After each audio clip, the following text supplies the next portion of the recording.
पंजाब से अगले कॉलर हैं विभास कुमार जी, स्वागत है आपका। हेलो। हेलो। जी सर बताएं।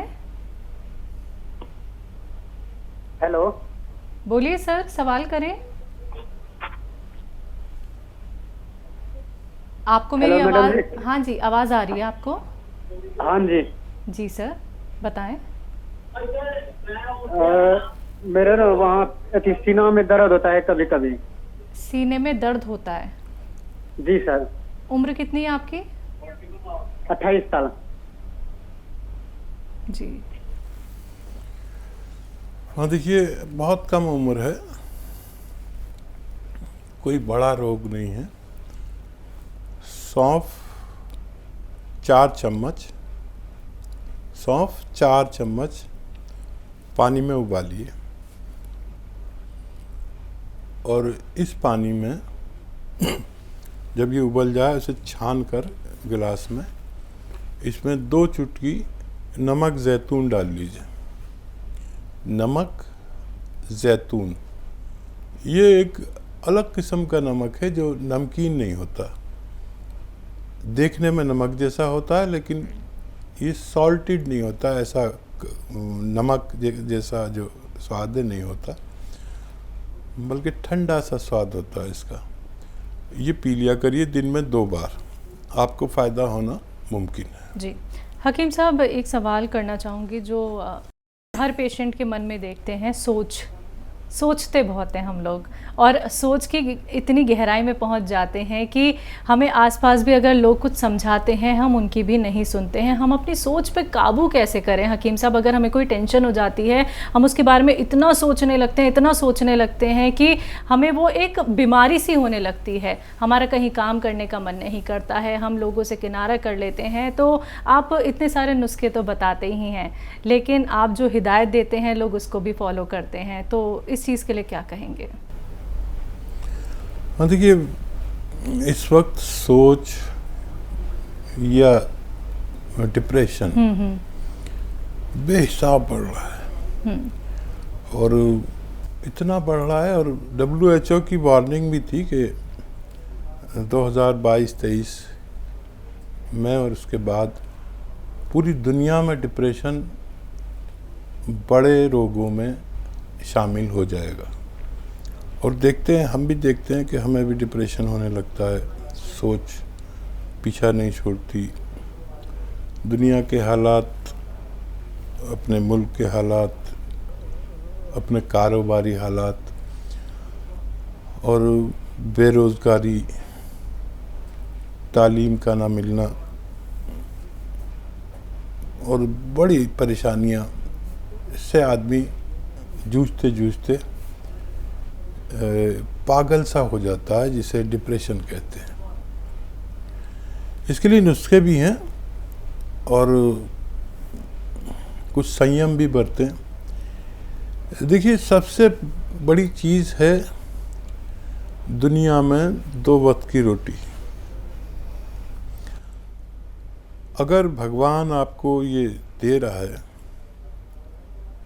तो उसका धन्यवाद खूब करिए, उसका शुक्र अदा खूब कीजिए। शुक्र अदा करने से भगवान खुश होता है, राज़ी होता है। अगर आप सच्चे दिल से शुक्र अदा करते हैं तो भगवान आपके तमाम मसले ख़त्म कर देता है। तो 2 रोटी पे शुक्र कीजिए, यानी जिस हाल में भगवान ने रखा उसमें राज़ी हो जाइए, उसमें आप भगवान से खुश हो जाइए। और यहाँ से नहीं, होठों से नहीं, यहाँ से शुक्र अदा करिए। जिसके यहाँ से शुक्र निकल गया उससे भगवान राज़ी हो जाता है। अब रही बात मसाइल की, तो स्वर्ग में मसाइल नहीं होंगे। हम दुनिया में हैं, यहाँ मसाइल जब तक ज़िंदगी है जब तक आते रहेंगे। कभी अपने मसाइल, कभी अपनों के मसाइल। तो मसले निपटाना सीखिए, भगवान से मदद मांगना सीखिए और कोशिश भी करें। सिर्फ ये नहीं कि भगवान से ही मदद मांगे जाएं, जो उसकी ज़रूरी कोशिश है। अगर बीमारी है तो बीमारी का इलाज भी है ना, या आप डॉक्टर या वैद्य या हकीम भगवान ने ऐसी बना दिए हैं। तो कोई बीमारी है तो बीमारी का इलाज करिए, कोई और परेशानी है तो उसका जो भी इलाज है वो करिए। अब रही डिप्रेशन की बात, तो डिप्रेशन में 2 बातें होती हैं, वो दोनों चेक करिए कि आप 7 घंटे सो रहे हैं 24 घंटे में या नहीं। अगर आप 7 घंटे सो रहे हैं तो डिप्रेशन आपका चला जाना चाहिए। अगर उसके बावजूद भी डिप्रेशन रहता है तो मैं आपको उसका एक नुस्खा बता देता हूँ, वो आप लेंगे तो फ़ायदा होना चाहिए। और एक तो ब्लड प्रेशर नहीं होना चाहिए, ब्लड प्रेशर कम होना चाहिए, ज़रूरत की मुताबिक होना चाहिए, और एक नींद पूरी होनी चाहिए। इन बातों का आप ख्याल रखें। और ब्लड प्रेशर का एक नुस्खा, और जिससे आपका नींद भी पूरी तरह आती है। देखिए, धनिया सब जानते हैं, धनिया लें 100 ग्राम, खसखस लें 100 ग्राम, आंवला लें 100 ग्राम। धनिया, खसखस, आंवला, अलसी 100 ग्राम लेकर इसको पाउडर बना लें, और 1 चम्मच रात को सोते समय खाएं। और एक आता है नमक जैतून, वो ज़रूर ख़रीद लें, असली, नकली नहीं। नमक जैतून असली ख़रीदें। 2 चुटकी, ऐसी 2 चुटकी 1 गिलास पानी में डालें। इस पानी से ये नुस्खा रात को सोते समय खाना है। आपका डिप्रेशन भी अच्छा होना मुमकिन है। तो दर्शकों, ये हकीम साहब का अनुभव है जो वो आप तक पहुंचाते हैं। तो जितनी भी बातें हकीम साहब आपको बताते हैं, जो भी नुस्खे आपको बताए जाते हैं, अगर आप भी वो अपने जीवन में अपना लेंगे तो क्या पता आपका जीवन थोड़ा सा सरल आपको ज़रूर लगेगा। कुछ और कॉलर्स हैं, चलिए उनसे बात कर लेते हैं। गुरमीत कौर हैं हमारे साथ, स्वागत है आपका। गुरमीत जी, आपकी कॉल डिस्कनेक्ट हो गई है सर, फिर से कॉल कर लीजिएगा। कार्यक्रम में कॉल नहीं लग पाती है तो आप हमारे हेल्पलाइन नंबर पे कभी भी कांटेक्ट कर सकते हैं, जहां पे आपकी बात होती है हमारे एक्सपर्ट डॉक्टर से। दर्शकों, अब आप हकीम साहब के यूट्यूब चैनल से भी लाइव स्ट्रीमिंग में जुड़ सकते हैं। हकीम साहब का प्रोग्राम लाइव अब यूट्यूब चैनल पे भी आता है, तो वहाँ पे भी आप अपना सवाल कर सकते हैं, हकीम साहब के प्रोग्राम से जुड़ सकते हैं। और बाकी हमेशा की तरह मैं आपको बोलती ही हूँ, कोई भी नुस्खा जानना है, समझना है, अपनाना है, या फिर घर बैठे बैठे ही आप हकीम साहब के नुस्खे जानना चाहते हैं, तो आप हकीम साहब के यूट्यूब चैनल को सब्सक्राइब कर लीजिए। तरीका मैं आपको बता देती हूँ। यूट्यूब पे जाना है, टाइप करना है हकीम सुलेमान खान, चैनल को सब्सक्राइब कीजिए और तमाम रोगों से संबंधित बहुत सारे नुस्खे आप वहाँ पे आसानी से जान सकते हैं। लेकिन चैनल को सब्सक्राइब करना मत भूलिएगा। कॉलर हैं, बात कर लेते हैं। स्वागत है आपका। हेलो प्रभा जी। जी मैम, बताएं। मैम, हमारी उम्र 60 साल है, बनारस से बोल रही हूँ। ठीक है। हाँ जी, हमें हाफी बहुत आती है, जैसे सीढ़ी उड़ी चढ़ने पर घुटना और पीठ में दर्द रहता है। खांसी आती है, पीठ में दर्द, हाँ, कमर। हाफी, हाँ, जैसे हाफती है। सीढ़ी उड़ी थोड़ा बहुत सांस। तो अच्छा, सांस। तो हाफी होने लगती ठीक है, ठीक है, ठीक है, नीचे के साथ नीचे, ऊपर तो ऊपर रुक जाता है। ठीक है। देखिए, आजकल सबसे ज़्यादा आपकी जैसी उम्र के लोगों को होने वाला रोग है heart blockage. Heart blockage, heart blockage कहते हैं कि दिल की रगों में चर्बी का जम जाना, इसे हार्ट ब्लॉकेज कहते हैं। उसकी निशानी यह है कि सांस फूलता है, चलने में बहुत सांस फूलता है, और तबीयत अच्छी नहीं रहती, बुझा बुझा सा दिल रहता है और कुछ करने को दिल नहीं चाहता। एक नुस्खा भी है हार्ट ब्लॉकेज का। वैसे तो एलोपैथ में ट्रीटमेंट सर्जरी है, और कितनी सर्जरी कराएंगे।